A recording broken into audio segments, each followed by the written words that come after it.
तर आज आहे 17वा पद्मदुर्ग जागर सोहळा. त्याकरिता आम्ही पद्मदुर्ग किल्ल्यामध्ये चाललो आहोत. होडी बघा कशी माणसाने पूर्ण भरलेली आहे आणि पद्मदुर्ग किल्ला देखील समोर दिसायला लागलेला आहे. आम्ही होडीतून पद्मदुर्ग किल्ल्याच्या जवळ उतरलेलो आहोत. बघा किल्ला पूर्ण कसा झेंडे लावून मस्त सजवलेला आहे. किल्ल्यामध्ये आल्यानंतर सर्वप्रथम आम्ही गडदेवता कोटेश्वरी देवीचे दर्शन घेतले आणि त्यानंतर किल्ल्याच्या पश्चिम दरवाजातून आम्ही किल्ल्यामध्ये प्रवेश केला. दरवाजाच्या डाव्या हातालाच असणाऱ्या पायऱ्यांवरून आम्ही तटबंदीवर चाललो आहोत आणि तटबंदीवर फिरताना बघा मस्त बुरुज कसे सजवले झेंडे लावून. आणि किल्ल्यामध्ये आता छत्रपती शिवरायांच्या मुख्य पूजेला सुरुवात झालेली आहे. जागर म्हणून श्रीयुत प्रतीक काळगुडे हे आपल्यासमोर व्याख्यान सादर करणार आहेत. मुख्य किल्ल्यामध्ये असणाऱ्या या छोट्या छोट्या खोल्या आणि किल्ल्यावरील पाण्याचे तलाव देखील समोर दिसत आहेत. गडदेवता असणाऱ्या कोटेश्वरी देवीच्या पूजेकरिता आता पुजारी मंडळी चाललेली आहेत. प्रसिद्ध इतिहास व्याख्याते प्रतीक काळगुडे यांचे व्याख्यान येथे चाललेले आहे. पण त्या अफजल खानाच्या थडग्यावरती मुंडके वाकूत गुडघे टेकून मुंडके झुकवणारे तुम्ही आम्ही आहोत ही आपली शोकांतिका आहे.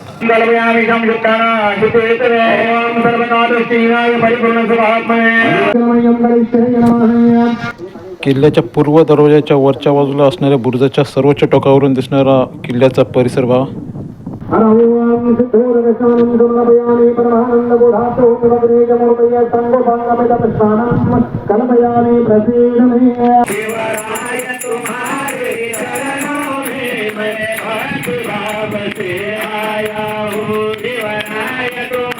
छत्रपती शिवरायांचे गीत येथे गायले जात आहे आणि आता थोड्याच वेळात आरतीला सुरुवात होणार आहे.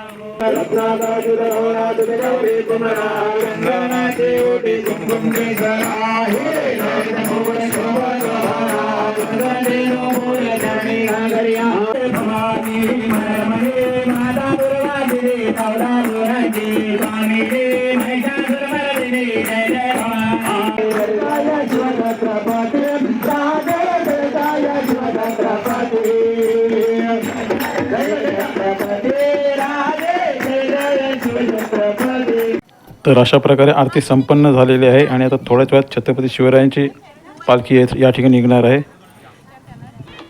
तर बघा आता पालखी निघालेली आहे. पूर्ण तटबंदीवरून गोल प्रदक्षिणा मारून मग पालखी कोटेश्वरी मंदिरामध्ये जाणार आहे.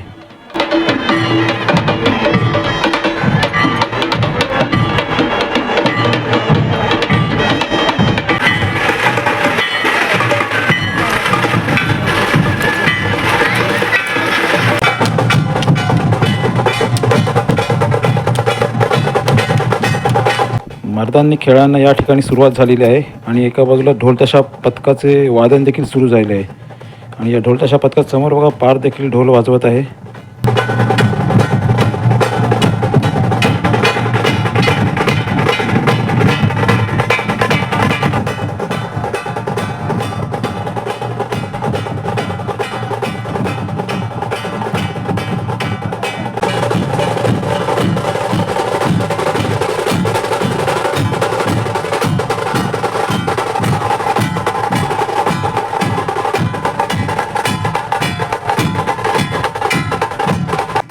तर अशा प्रकारे हा 17वा पद्मदुर्ग जागर सोहळा या ठिकाणी अतिशय उत्साहात आणि आनंदपूर्ण वातावरणात पार पडलेला आहे.